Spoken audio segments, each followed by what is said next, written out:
2월 셋째 주 52주차 물된 동산 가정예배를 시작합니다. 오늘 함께 읽을 본문 말씀은 요한계시록 22장 20절 말씀입니다. 함께 말씀을 읽도록 하겠습니다. 이것들을 증언하신 이가 이르시되 내가 진실로 속히 오리라 하시거늘 아멘. 주 예수여 오시옵소서. 아멘. 요한계시록 22장 20절은 요한계시록의 결론에 해당하는 부분으로 20절을 단독으로 보는 것이 아니라 22장 6절에서 21절까지의 맥락 속에서 함께 보아야 합니다. 요한계시록 22장 20절은 요한계시록의 결론에 해당하는 부분으로 20절을 단독으로 보는 것이 아니라 22장 6절에서 21절까지의 맥락 속에서 함께 보아야 합니다.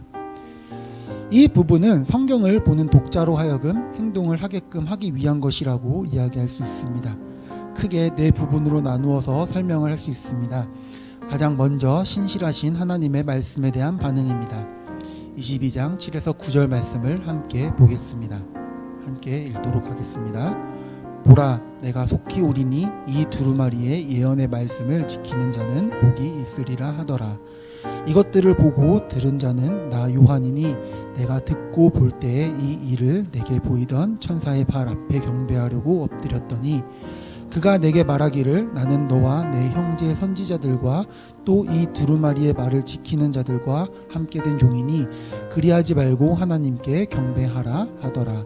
아멘. 이 구절에 기록된 것과 같이 신실하신 하나님의 말씀이 주어졌을 때 7절에서는 이 말씀을 지켜야 한다고 하고 8절과 9절에서는 말씀을 경배하라고 하고 있습니다. 즉 우리는 신실하신 하나님의 말씀을 경외함으로 받아들여야 한다는 것입니다. 그 다음으로는 유일한 경배의 대상자가 누구인지를 알려주고 그에게 어떻게 행동해야 할지를 이야기하고 있습니다. 9절을 함께 읽도록 하겠습니다. 그가 내게 말하기를 나는 너와 내 형제 선지자들과 또 이 두루마리의 말을 지키는 자들과 함께 된 종이니 그리하지 말고 하나님께 경배하라 하더라. 아멘. 9절에 나오는 것과 같이 우리가 경배해야 할 대상자는 바로 하나님이시고 오직 하나님만 경배하라고 하는 것입니다. 즉 우리가 경배해야 할 유일한 대상자가 바로 하나님이시라는 것을 요한계시록에서는 이야기하고 있는 것입니다. 세 번째는 상급에 대한 태도를 이야기하고 있습니다. 12절을 함께 보시겠습니다. 보라, 내가 속히 오리니 내가 줄 상이 내게 있어 각 사람에게 그가 행한 대로 갚아주리라. 아멘. 이 구절을 보면 하나님이 각자가 행한 대로 갚아주신다라고 되어 있습니다. 우리가 여기서 흔히 할 수 있는 착각은 우리가 먼저 어떤 일을 하면 하나님이 그에 따라 상벌을 주신다고 생각하는 것입니다.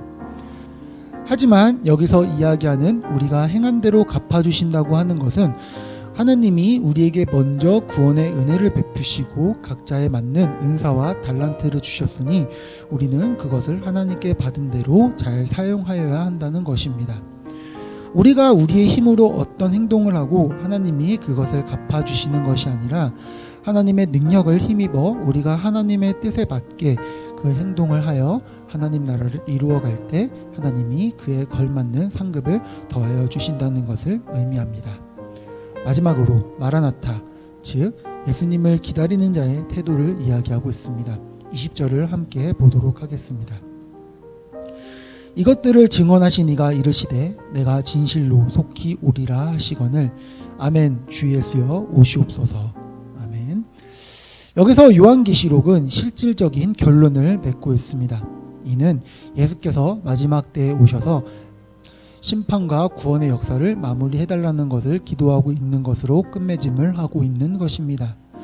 이 기도의 특징은 악한 자나 죄인이 망하게 되는 것이 아니라 예수께서 속히 오심으로 말미암아 의인이 구원을 얻는 것을 기도하고 있다는 것입니다.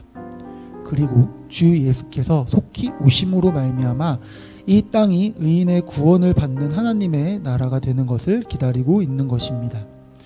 우리의 기도도 이와 같아야 한다는 것입니다. 단순히 악인이 망하기를 기도하거나 혹은 어려운 상황을 타개하게 해달라는 기도를 하는 것이 아니라 의인이 구원을 얻고 하나님의 나라가 이 땅 가운데 세워지기를 기도해야 하는 것입니다. 사랑하는 경동제일교회 성도 여러분, 물된 농사한 가정 예배를 통해 이번 한 주간 요한계시록에 나타나는 것과 같이 우리가 마지막 때 어떤 행동을 해야 하는지에 대해 다시 한번 기억하시면서 그 행동을 지금부터 우리 일상의 삶에서 실천하며 지낼 수 있기를 간절히 소망합니다. 열방을 품고 기도해요. 이번 주는 베네수엘라입니다. 이번 주간 우리가 함께 섬길 나라는 베네수엘라입니다. 베네수엘라의 면적은 약 91만 6천 킬로미터 제곱이고 인구는 2021년을 기준으로 우리나라의 절반 정도에 해당하는 약 2,870만 명으로 세계 50위에 해당합니다. 수도는 카라카스이며 종교는 가톨릭이 96%, 개신교 2%, 기타 종교가 2%입니다. 언어는 공용어로 스페인어를 사용하고 있습니다. 베네수엘라는 석유 수출기구 오펙의 가입국이며 세계 5위의 석유 수출국으로서 베네수엘라 수출의 90%가 석유 관련 물품입니다. 위치는 남미에 위치하고 있으며 동쪽으로는 가이아나, 서쪽으로는 콜롬비아, 남쪽으로는 브라질과 국경을 맞대고 있으며 북쪽으로는 카리브해와 맞닿아 있습니다. 우리나라와 마찬가지로 정치제도는 대통령제를 실시하고 있는데 현재 극심한 혼란으로 인해 2명의 대통령이 존재하고 있습니다. 공산국가 진영에서는 선거를 통해 선출된 니콜라스 마두로를 대통령으로 인정하고 있으며 자유민주주의 국가 진영에서는 니콜라스 마두로가 부정선거로 당선되었다고 하여서 베네수엘라의 국회의장이었던 후안 과이도를 임시 대통령으로 현재 인정하고 있습니다. 베네수엘라는 1498년 콜럼버스가 대항해 시절에 발견한 이후로 1499년부터 스페인에 의해 식민 통치를 받았고 1819년 볼리바르라고 하는 독립운동가에 의해서 독립을 쟁취하였습니다. 하지만 독립 이후 100년 이상을 내분과 독재 등의 여러 정치적 불안이 있는 상황 속에서 수차례에 걸쳐 군사 독재와 쿠데타가 반복되는 모습을 보였습니다. 이후 1958년 베탕쿠르트 대통령의 집권을 계기로 민주주의 체계가 자리를 잡게 되었으며 이로 인해 여러 분야에서 개혁이 이루어지면서 민주정치의 기반을 닦을 수 있게 되었습니다. 국민 대다수가 기독교를 믿고 있지만 끊임없는 정치적 분쟁으로 인해 고통을 받고 있는 베네수엘라입니다. 이번 주 베네수엘라를 위해 함께 기도해 주시기 바랍니다.